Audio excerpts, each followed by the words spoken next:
Outro conectivo que a gente tem é o conectivo OU, chamado também de disjunção, né? Ele representa uma alternativa entre duas ou mais proposições e também é chamado de disjunção ou alternação. Nós temos dois tipos de disjunção, a inclusiva e a exclusiva. Isso dá alguma confusão, porque tanto no português como no inglês a gente usa a palavrinha ou or, né, nos dois casos, quando fala nessas línguas. Então a gente já vai acabar dizendo que o ou simples é o ou inclusivo.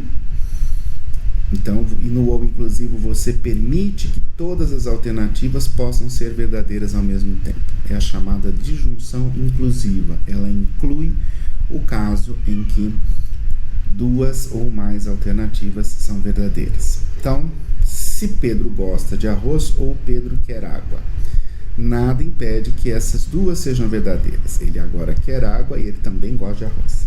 Então, nós temos um caso de ou inclusivo, as duas serão verdadeiras ao mesmo tempo, e isso vai resultar na verdade desse ou composto. Olha aí, vamos dar uma olhadinha.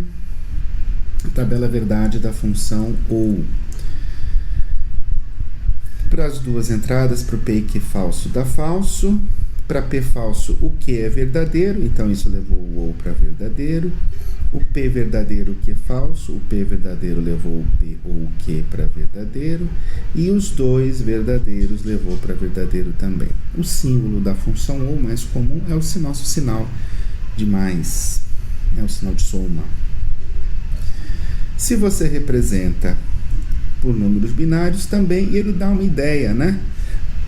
Que seria uma soma, né? 0 mais 0, 0, 0 mais 1, mais 0, 1, e aí 1 mais 1 igual a 1, que fica esquisito, né? Então, a gente vai ver que, na verdade, vai ser o ou exclusivo que vai dar pra gente uma ideia de soma. Um outro símbolo é esse Vzinho, né? P ou Q.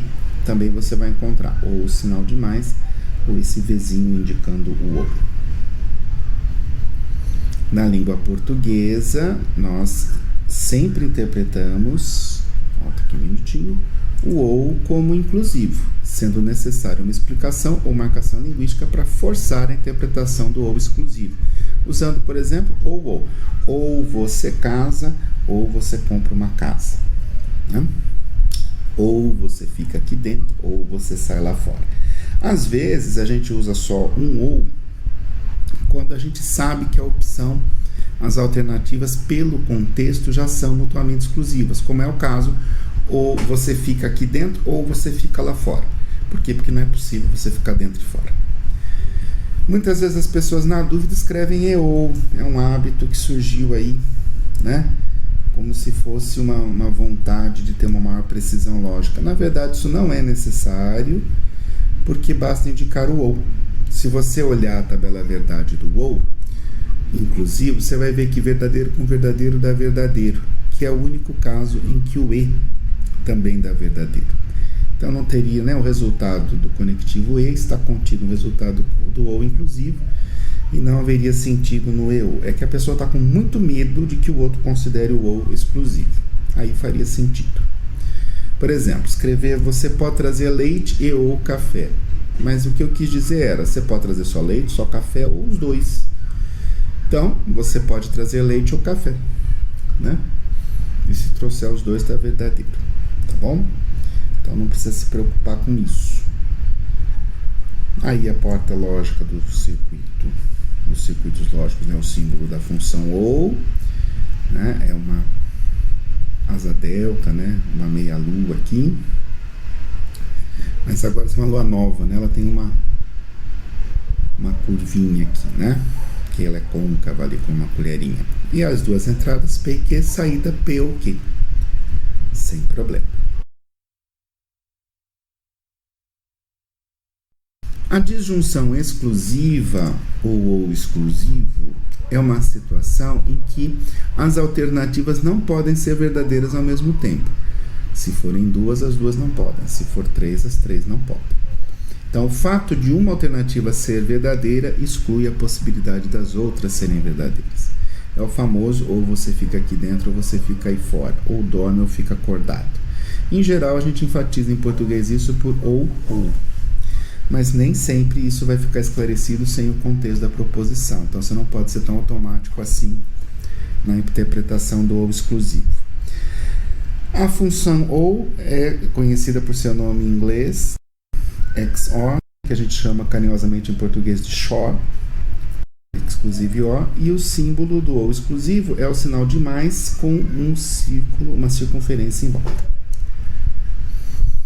A tabela verdade é bastante parecida com o ou, mas o único caso que fica diferente é de verdadeiro para verdadeiro deu falso. Tá vendo? O resto é tudo igual ao ou. Também ele é conhecido por uma soma, né? Uma soma lógica. Na verdade é o circuito meio somador e somador, quando você vê circuitos lógicos, que vai usar o ou exclusivo. Por quê? 0 mais 0 dá 0, 0 mais 1 dá 1, 1 mais 0 dá 1, 1 mais 1 daria 1, 0. Então o número menos significativo aparece aqui, que é o 0. Tá bom? Para quem conhece o número binário. 1 mais 1 dá 2, mais 2 em binário é 10, 1, 0. Então aparece o zerinho aqui. E você precisaria ter mais uma casinha para pôr o 1zinho. Quando usada em circuitos, é a função ou exclusivo, XOR, né? Representada por uma asa delta aqui, né? Com mais um tracinho, um rabinho aqui, lá, destacando que é o exclusivo. Está bem parecido com o ou, mas tem mais um rabinho aqui, P ou Q. Negação é o operador não é um operador unário, porque ele só tem uma variável. Não é uma proposição composta, mas é a negação de uma proposição simples ou de uma proposição composta, invertendo seu valor de verdade. Por esse motivo é chamada função inversora. O resultado final é a construção da contraditória, porque se está verdadeiro fica falso, está falso fica verdadeiro. Ele é chamado de operador negativo ou inversor, pois inverte o valor de verdade da proposição. Vamos ver lá o não. Como é que a gente representa o não?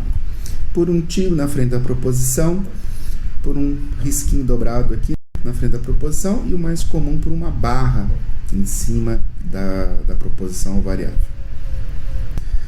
Então, todo brasileiro é honesto, seja verdadeira, sua inversa em bom português é nem todo brasileiro é honesto, ou na forma categórica, algum brasileiro não é honesto. Em todo caso, ela vai ser falsa. Se a primeira é verdadeira, a outra fica falsa. A tabela verdade é bem simples, porque entrou só uma variável. Esse P pode ser uma proposição composta, mas aqui a gente está dando exemplo de uma proposição simples. Então, uma variável, 2 elevado a 1, 2, duas linhas. Falso virou verdadeiro, verdadeiro virou falso. Inverteu. Nos circuitos é o copinho de sorvete, um triângulo com uma cerejinha na ponta ali. Essa bolinha na ponta é sempre a negação. Na verdade, o símbolo do triângulo sozinho é chamado de buffer. Ele introduz no circuito um atraso. Nós não usamos isso em lógica, mas no circuito eletrônico você usa. E a porta não. Suficiência de e, ou e não. Na verdade, os conectivos e, ou e não são suficientes para representar qualquer situação de proposição composta. Na verdade, qualquer função lógica mais complexa. Por exemplo, o ou exclusivo não precisaria ter um símbolo especial, porque ele tem uma equivalência. Olha aqui. Né? A tabela verdade de P XOR Q é a mesma tabela de P ou Q e P e Q negado. Ou P NAND Q, como a gente vai ver daqui a pouquinho. Isso ainda é a mesma coisa aqui.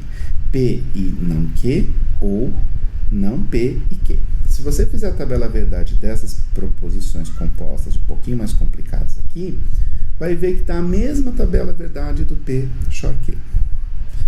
Então, você poderia simplificar todas as proposições com esses três conectivos.